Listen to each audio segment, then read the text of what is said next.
Government जो government तरफ से क्रिएट किया गया है, वैकेंसी छुपा के रखी गई, तो उसको पॉलिटिकली बनाना चाहती थी गवर्नमेंट 2024 में। तीसरा मुद्दा हमारा ये है कि हिंदी और non urban non English medium के जो कैंडिडेट्स हैं वो लोग, तो इस पर जो इम्पैक्ट पड़ा है पिछले 10 सालों में, वो उसके लिए डिपार्टमेंट रिलेटेड स्टैंडिंग कमेटी ने बोला था कि गवर्नमेंट एक कमेटी बनाए और उसके इम्पैक्ट को समझने की कोशिश करे। गवर्नमेंट ने पिछले 5 सालों में कमेटी नहीं बनाई है आज तक। मतलब कि पैटर्न चेंज होने के बाद गवर्नमेंट ने ये जरूरी नहीं समझा कि उस पैटर्न का इम्पैक्ट क्या पड़ा है नॉन इंग्लिश और नॉन अर्बन एरिया के लोगों को। और दूसरी बात क्या है, एक बात ये है कि ये हमारा मुद्दा नहीं, लैटरल एंट्री बिल्कुल मुद्दा है, लैटरल एंट्री बिल्कुल मुद्दा है। दूसरा और क्या मुद्दा है, पासवान कमेटी क्या कहता है, और एज कम करो, लड़कों का एज कम करो, अटेम्प्ट कम करो।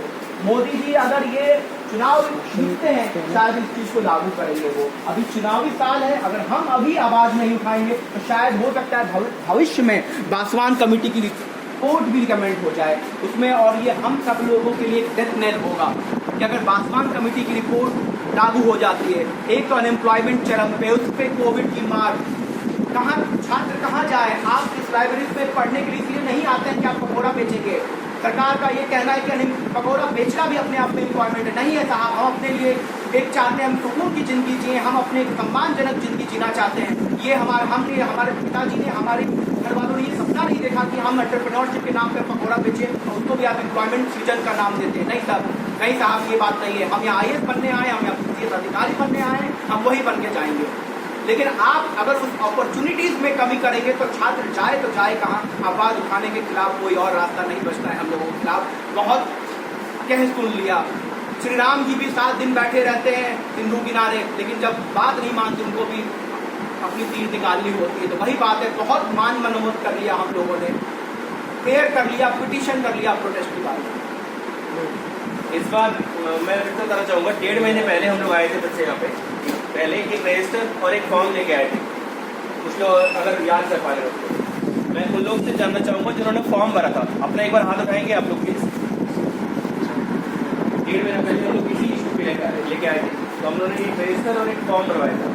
रजिस्टर पे सपोर्ट मांग रहे थे, फॉर्म में आपका पार्टिसिपेशन मांग रहे थे रजिस्टर। फॉर्म वाले लोग प्लीज अपना एक बार नाम लिखेंगे और आप लोगों का कॉल हुआ कॉल आया। कुछ लोगों को ऐसा लग रहा होगा कि हमारे पास तो 2 या 3 अटेम्प्ट अभी बचे हुए हैं, तो हम क्यों इस चक्कर में पड़ने जाएं, हम अपनी तैयारी करें चुपचाप बैठ करके। तो देखिए, इस मुगालते में मत रहिए।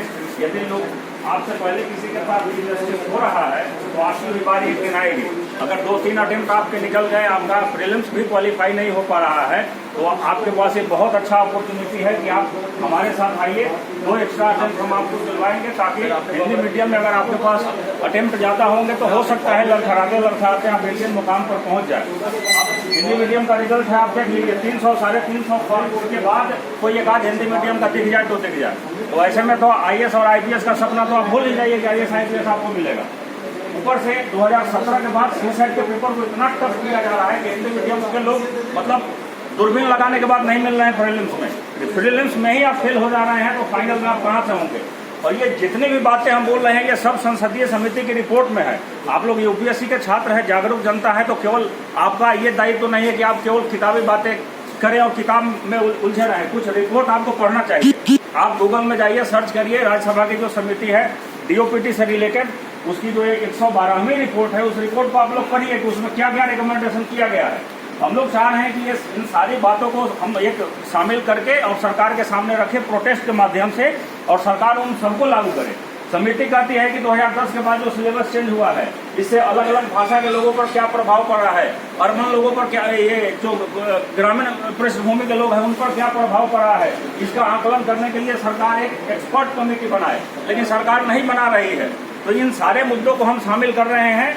आप लोग केवल हमसे जुड़िए, बिना आपके जुड़े ये नहीं होने वाला है, क्योंकि ये मुद्दा आपका है। आपका साथ नहीं मिलेगा तो हम 2, 4, 5, 10, 20, 50 लोग कुछ नहीं कर सकते हैं।